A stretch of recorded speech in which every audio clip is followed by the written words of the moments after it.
Hi, my name is Jessica and I'm 19 years old. I was 18 the first time I put myself in the hospital. After putting myself in the hospital twice, it wasn't until the second time I was in the hospital that I realized that wasn't the place I wanted to be. Being in the hospital, um, I was in the hospital for 3 days and 2 nights. This happened while I was in school in North Carolina called Lewisburg College. It's really, really, really tiny school. So I was in the hospital all alone because it was my second time being in the hospital. I was put under IVC, which is involuntary care. So I was pretty much the state's property. And I had to wait to be transferred to a mental health unit. Usually it takes a while to be transferred, but for me, it didn't take that long. I really wouldn't call it luck because the place they sent me to was not somewhere I wanted to be. I was in a mental health unit for 4 nights and 3 days, and I can't even explain how scary it was. And then to be the youngest one in there, I cried myself to sleep every night. I begged the nurses to let me go to my parents' hotel. I begged them to to just send me home, to let me go. I didn't want to be there. There were nurses around like 24/7, but I still didn't feel safe. Being there was just a huge eye opener. I saw things in there that I just can't unseen. But in all honesty, it really did help me transferring to life after the hospital. My parents were pretty set on taking me back to Houston and not letting me finish the semester at Lewisburg.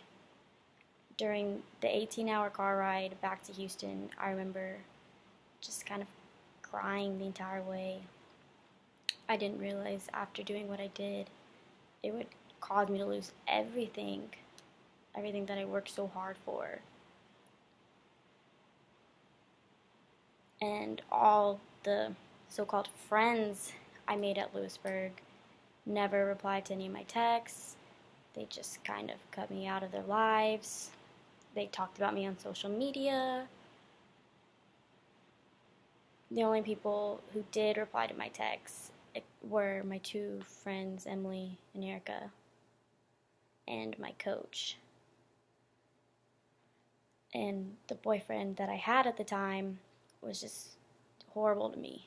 He dumped me, he cussed me out, and just cut me out like I was nothing to him. Things just felt like they were never going to get better. When I finally did make it home, I didn't want to talk to anyone. I mean, I let my four best friends know about everything, and I just kind of asked to give me space. And they did. So during this time, I literally talked to no one. I just wanted to focus on me and how to fix myself and the situation I was in. I have been in therapy since I was 16, and it's always been super helpful.